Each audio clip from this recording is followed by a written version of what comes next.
s'auto-encourager. Bonjour, bonsoir, je suis Franck Assambou et merci de me recevoir chez vous.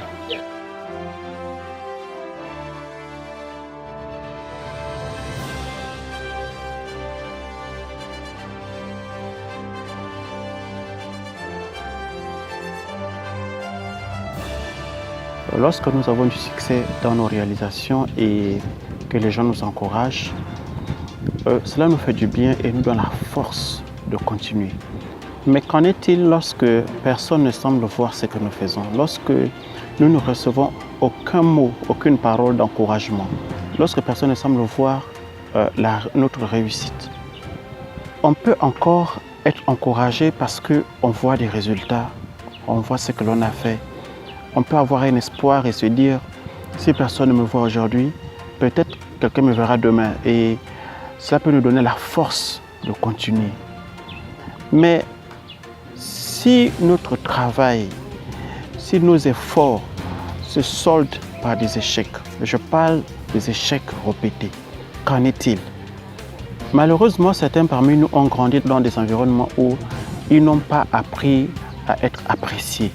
Il y a de ces environnements où les parents choisissent de ne pas encourager leurs enfants. Selon certaines coutumes, il ne faut pas encourager un enfant parce que lorsque vous l'encouragez, il finit par baisser les bras et ne plus travailler comme il travaillait, ne plus fournir les efforts qu'il fournissait avant.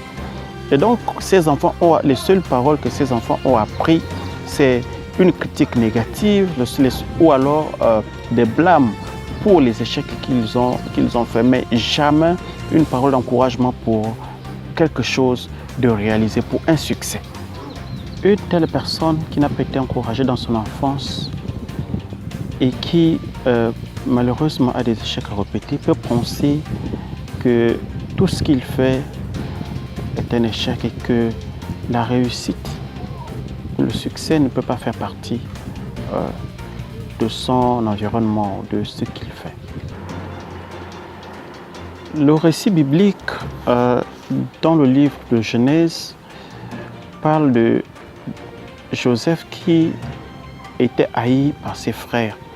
Non pas qu'il ait fait quelque chose de mal, mais simplement parce qu'il faisait des rêves. Et ces rêves dérangeaient ses frères et ces derniers ont décidé de le vendre comme esclave. Et Joseph a été emmené en Égypte.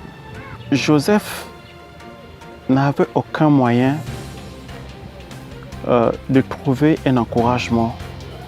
S'il n'avait pas appris à s'auto-encourager, je pense qu'il n'aurait pas été le meilleur, s'il faut dire ça comme ça, le meilleur prisonnier, le meilleur esclave plutôt, de Potiphar. Parce que Potiphar l'avait établi au-dessus de tous ses biens.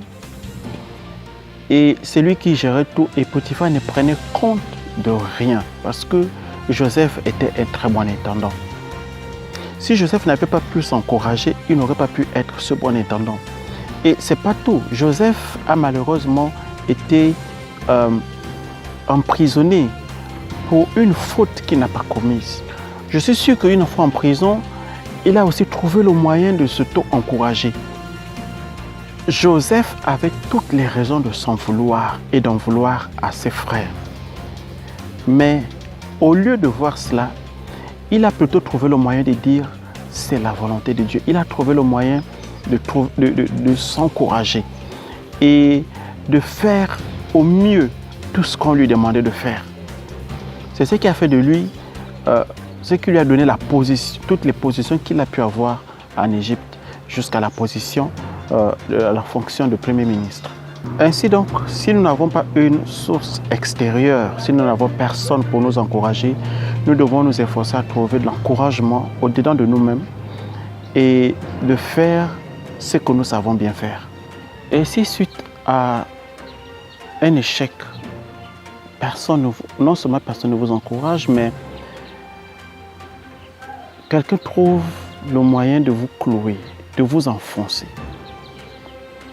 que feriez-vous? David, en revenant à Tsiklag avec ses combattants trouvent que Tsiklag a été brûlé et que leurs femmes et enfants ont été amenés captifs. Ses compagnons parlaient de le lapider. David a trouvé la force en lui-même en se remettant au Seigneur. C'est là qu'il a écrit « Pourquoi, ô mon âme, t'as battu au-dedans de moi? Espère en l'Éternel. » Et c'est en espérant à l'Éternel que David a trouvé la force en lui et il a pu à nouveau encourager son équipe et ils ont récupéré, non seulement ils ont récupéré tout ce qu'ils avaient perdu, ils ont eu un autre butin. Ainsi donc, lorsque personne ne nous encourage, nous devrions trouver le moyen de nous encourager, le moyen de nous fortifier et savoir que le meilleur est devant nous, pas derrière. Nous devons donc apprendre de nos échecs, savoir que telle manière ou telle autre ne fonctionne pas et puis essayer autrement. Ce n'est que à force d'apprendre de cette manière que nous allons pouvoir réussir. Mais si nous nous décourageons, si nous n'apprenons pas de nos échecs, nous n'apprendrons jamais rien. Il est donc question d'analyser ce qui nous a menés à l'échec pour mieux travailler et réussir. Avez-vous déjà réalisé quelque chose de bien? Avez-vous déjà fait quelque chose et regardé la chose et dire que waouh, ce que j'ai fait est une bonne chose? Ça devait vous encourager, ça devait être une source de motivation pour vous. Ce que j'essaie de vous faire comprendre est qu'il faut s'asseoir et dire si j'ai pu réaliser telle ou telle autre chose, ça veut dire que je peux faire ceci. Je peux faire ce qui en ce moment semble être plus difficile. Et trouver la force d'apprendre et de continuer à travailler afin de réussir. Pour terminer, je voudrais te dire, encourage-toi, continue, fonce, ne t'arrête surtout pas, ne te décourage surtout pas. L'avenir est devant toi, la réussite est devant toi. Merci d'avoir regardé cette vidéo, j'espère que vous avez aimé le contenu. Je vous prie de cliquer le pouce bleu et surtout ne pas oublier de partager. Et à très bientôt, si Dieu le veut.